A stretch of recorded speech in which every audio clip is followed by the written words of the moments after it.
మిమ్మల్ని మోసం చేయాలని కాదు అని చెప్పాను. కానీ మోసం చేయడం కాకపోతే మరి ఏంటి రోహిణి, నువ్వు పార్లర్ అమ్మేసిన విషయం అత్తయ్య గారికి చెప్పాలి కదా.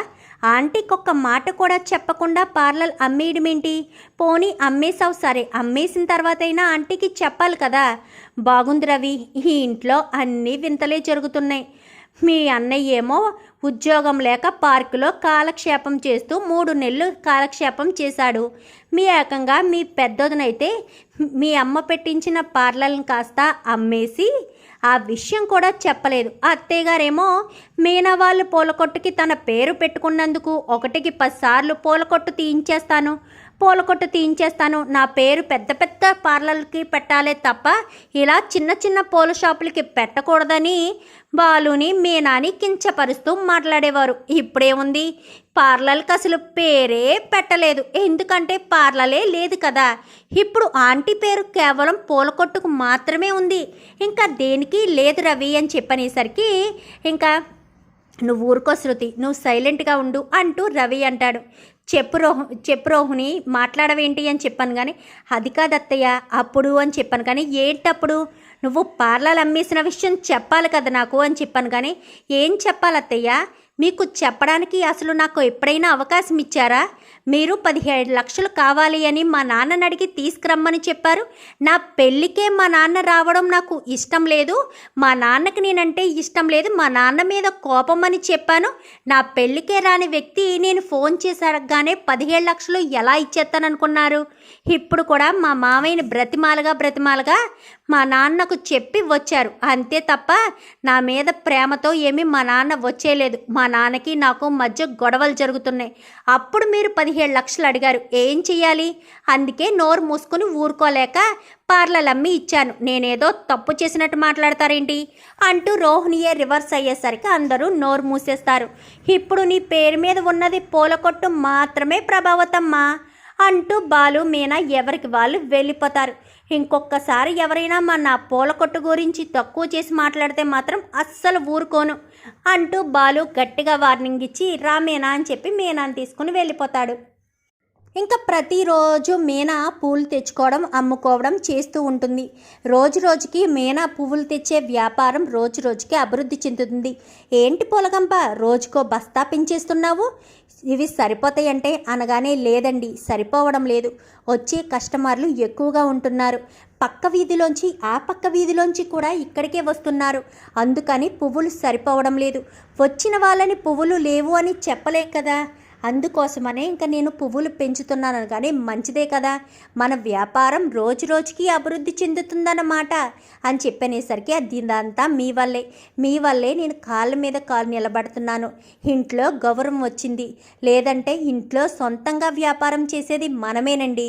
వాళ్ళు వేరే చోట ఉద్యోగాలు చేస్తున్నారు, మనం మాత్రమే సొంతంగా ఈ వ్యాపారం చేస్తున్నాము అని చెప్పనేసరికి ఎంత చేసినా మా అమ్మ దగ్గర విలువ ఉండదు కదా, నన్ను పట్టించుకోదు నిన్నో పట్టించుకోదు, ఇంకెందుకు ఎంత కష్టపడి చేస్తే ఏం లాభం అని చెప్పాను. కానీ వదిలేసండి, అత్తయ్య ఈరోజు కాకపోతే ఏదో ఒక రోజు ఖచ్చితంగా తెలుసుకుంటారు, ఆ తెలుసుకున్న రోజున మనకు విలువనిస్తారులేండి అని చెప్పాను. కానీ ఏంటి ఈ మధ్య వచ్చిన డబ్బులల్లా దాచేస్తున్నావు, కేవలం పెట్టుబడికి ఎంత అవుతుంటే అంత మాత్రమే తీస్తున్నావేంటి అనగానే అవును నేను వ్యాపారం పెట్టాను కదా, ఆ వ్యాపారంలో దాచుకుంటున్నాను అనగానే దాచుకుంటే పర్వాలేదు, ఏమో మా అమ్మకు కానీ ఇస్తున్నావేమోనని అని చెప్పాను. కానీ లేదండి ఒక దాని గురించి దాస్తున్నాను అని చెప్పాను. కానీ సరే నీ ఇష్టం, మీ వ్యాపారం మీ ఇష్టం అండి అని చెప్పనేసరికి అదేంటండి అలా మాట్లాడతారు, నా వ్యాపారం ఏంటి మన వ్యాపారం కదా అని చెప్పాను. కానీ సరదాగా అన్నానులే మీనా బాధపడకు అని చెప్పనేసరికి సరేనని ఇంకా బాలు మీనా అలాగే వ్యాపారం పెంచుకుంటూ వెళ్తారు.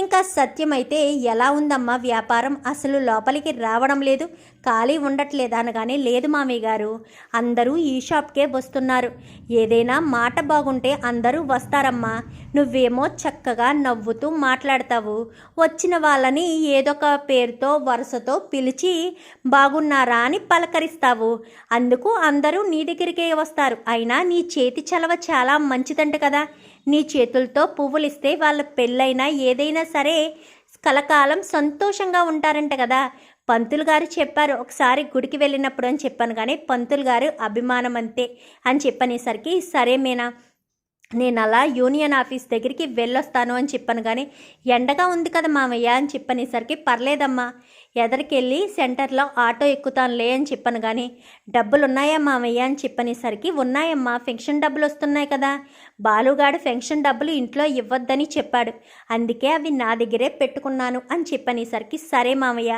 జాగ్రత్తగా వెళ్ళిరండి అని చెప్పనేసరికి ఇంకా సరేనని ఇంకా మీనా రోజు రోజుకి డబ్బులు తీసి దాచిపెడుతుంది.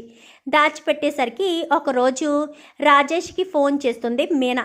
ఫోన్ చేసేసరికి రాజేష్ కాస్త ఏమ్మా మీనా ఫోన్ చేసి మాట్లాడాలి అన్నావు అని చెప్పాను, కానీ అన్నయ్య నిన్ను ఒక హెల్ప్ అడుగుతాను, ఆయనకి చెప్పకూడదు మరి అని చెప్పాను, కానీ ఏంటమ్మా ఏంటి ఏమైనా కావాలా అని చెప్పాను, కానీ కాదన్నయ్య ఆయనకి ఒక కారు గిఫ్ట్గా ఇద్దామనుకుంటున్నాను అని చెప్పనేసరికి అవునా మంచి ఆలోచన, మరి ఆయనకి ఏ కారు అంటే ఇష్టం అనగానే ఆ కారు సుమారు 10 లక్షల దాకా ఉంటుందమ్మా, ఎప్పుడు ఆ కారు అంటే ఇష్టపడేవాడు, ఆ కారునే కొనుక్కోవాలి అని అనుకునేవాడు అని చెప్పాను, కానీ అయితే ఆ కారే గిఫ్ట్గా ఇద్దామన్నయ్య అని చెప్పనేసరికి 10 లక్షలమ్మా అని చెప్పాను, కానీ లేదన్నయ్య నేను పూల వ్యాపారం చేస్తున్నాను కదా, ఈ మధ్య బాగానే లాభం వస్తుంది, ఇవన్నీ కూడా ఒక చోట దాచిపెట్టాను సుమారు 6 నెలల నుంచి, అవి 10 లక్షల రూపాయలు అయ్యాయి, దాచిపెట్టాను అన్నయ్య అని చెప్పాను, కానీ మంచిదానివమ్మా నువ్వు చాలా పొదుపుగా చేస్తున్నావు, పూల వ్యాపారంలో 10 లక్షల రూపాయలు తీసి దాచిపెట్టావంటే నువ్వు చాలా గ్రేట్ మేనా అని చెప్పనేసరికి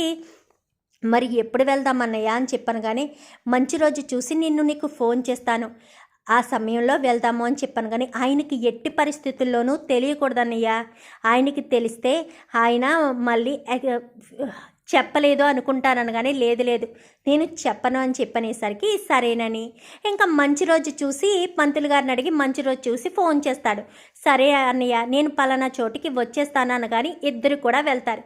వెళ్ళేసరికి ఆ కారేనమ్మా అని చెప్పాను, కానీ డబ్బులు మొత్తం కట్టేస్తుంది మీనా.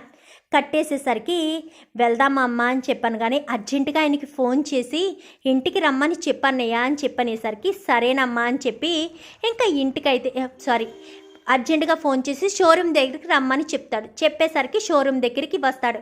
ఏంట్రా కారు తీసుకున్నావా అని చెప్పాను, కానీ లేదురా మీనా కొంది నీకోసమే అని చెప్పనేసరికి ఏంటి మీనా ఈ కారు కొందా 10 లక్షల రూపాయలు పెట్టి అని చెప్పాను, కానీ పూల వ్యాపారంలో లాభాలు వచ్చాయంట అందుకోసమనే కొనింది. ఇదిగో తాళాలు, మొదటిసారి నువ్వే నడపాలని నిన్ను ఫోన్ చేసి రమ్మని చెప్పింది అనగానే మీనా ఎక్కడుంది అనగానే మీనా కాస్త బయటకు వస్తుంది. ఇంకా ముగ్గురు కూడా సరేరా కొత్త కారు మీరిద్దరూ వెళ్ళండి, నేను ఇంకా ఇటు నుంచి ఇటే వెళ్తాను అనగానే చాలా థ్యాంక్స్ అన్నయ్య అనగానే పర్వాలేదేమ్మా మీనా అని చెప్పి ఇంకిద్దరు కూడా ఇంటికి వస్తారు. లోపలికి వచ్చి రండి నాన్న రండి అని సత్యం చేయి పట్టుకుని బయటకు తీసుకొస్తాడు. తీసుకొచ్చేసరికి ఏంటి నాన్న అని చెప్పాను, కానీ కారు నాన్న కొత్త కారు అని చెప్పాను, కానీ అవును కొత్త కారు ఎవరు కొన్నారు అని చెప్పాను, కానీ మీనా కొన్నది. పూల వ్యాపారంలో లాభం వచ్చిందంట 10 లక్షల రూపాయలు. మీనాయే నాకు కారు గిఫ్ట్గా ఇచ్చింది. అవునా ఏటి పూల వ్యాపారంలోనే అని చెప్పాను, కానీ అవును మామయ్య గారు అని చెప్పనేసరికి ఏంటి మీనా నువ్వేనా బాలుకి కారు గిఫ్ట్గా కొన్నావు? చాలా బాగుంది కారు, ఈ కారే నేను కొందామనుకున్నాను, నువ్వు కొని బాలుకి గిఫ్ట్ ఇచ్చావు, చాలా సంతోషంగా ఉంది అని శృతి మాట్లాడుతుంది. అమ్మా ఇది సెకండ్ హ్యాండ్ల కారు అమ్మా, 1,00,000 2,00,000 ఉంటుంది అని చెప్పాను, కానీ ఏం కాదు 10 లక్షలు. కొత్త కారు తెలియడం లేదేంటి సెకండ్ హ్యాండ్ల కారు అంటున్నావు? ఏ రోహిణి మనోజ్కి కళ్ళు కూడా కనిపించట్లేదా అని చెప్పాను, కానీ ఏంటి మనోజ్ కొత్త కారులా కనిపించట్లేదా, అలా మాట్లాడతావేంటి అని చెప్పి రోహిణి అనేసరికి మనోజ్ నోరు మూసేస్తాడు. ఏంటి పూల వ్యాపారంలో 10 లక్షల రూపాయలు పోగేసి మరీ బాలుగాడికి కారు కొనిచ్చిందా?